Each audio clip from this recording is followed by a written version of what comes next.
तो अगर मैं आपसे कहूँ कि कस्टमर की एक छोटी सी गलती की वजह से इसका ब्लॉक की टूट गया, तो क्या आप मेरी बात मानोगे?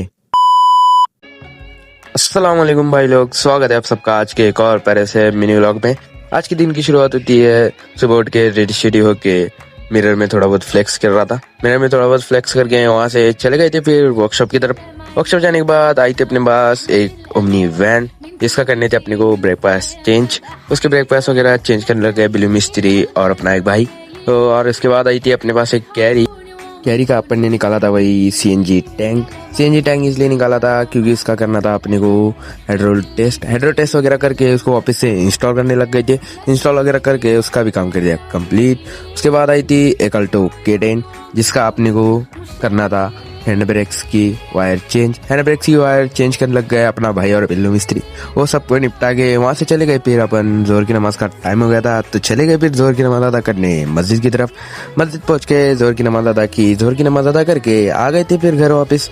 घर आके दोपहर का खाना वगैरह खा के चले गए थे फिर वापस वर्कशॉप जाने के बाद आई थी अपने पास एक ओमनी वैन, जिसका हो गया था बहुत बड़ा सीन ये था कि भाई कस्टमर ने स्पीडोमीटर में ऑयल की लाइट शो होते हुए भी उस पर ध्यान नहीं दिया। उसको इग्नोर करने की वजह से उसके पूरा ऑयल ही ड्रेन हो गया था।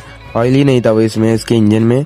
तो फिर हो गया सीन ये हुआ कि उसका कनेक्टिंग रॉड ही भाई टूट के बाहर आ गया। ब्लॉक ही थोड़ा बहुत क्रैक हुआ है, थोड़ा बहुत मतलब भाई बहुत ही हुआ है। वैसे तो देखो आप कितना क्रैक हुआ है, बहुत बुरी कंडीशन है इसकी।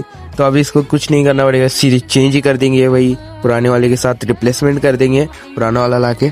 तो फिर इसको निकालने लग गए अपन भाई। सबसे पहले उसका टाइमिंग वगैरह निकालने के बाद उसका बेल्ट वगैरह बाहर निकालने के बाद ऊपर की पुली नीचे की पुली सब कुछ बाहर निकाला और उसके हेड को निकाला बाहर। हेड बाहर निकालने के बाद हमें कुछ ऐसा देखने को मिलेगा, हमने सोचा नहीं था।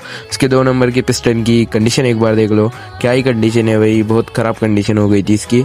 तो उसके बाद अपन करने लग गए क्लच प्लेट को बाहर निकालने के बाद उसके फ्लाईव्हील को भी बाहर निकालने के बाद ये रहे भाई इसके सारे पार्ट्स जो अपन ने अभी निकाले। उसमें से बहुत सारे पार्ट निकाले, इसका फ्लाईव्हील, इसके क्लच प्लेट्स, उसका स्टार्टर, उसका गियर बॉक्स वगैरह बहुत सारे पार्ट्स निकाले थे। तो अभी इंजन को बाहर निकालना सिर्फ बाकी था। तो फिर असर की नमाज का टाइम हो गया था तो चले गए थे फिर असर की नमाज अदा करने मस्जिद की तरफ। मस्जिद पहुंच के असर की नमाज अदा करके आ गए थे फिर वर्कशॉप आने के बाद उस ओमनी का ब्लॉग भी आ गया था। तो पुराना वाला ब्लॉग लाया था तो इतना ज़्यादा आपको नया नहीं दिखेगा, तो पुराना वाला था तो उसकी कंडीशन भी अच्छी खासी थी। तो उसको अभी इंस्टॉल करेंगे। उसमें सबसे पहले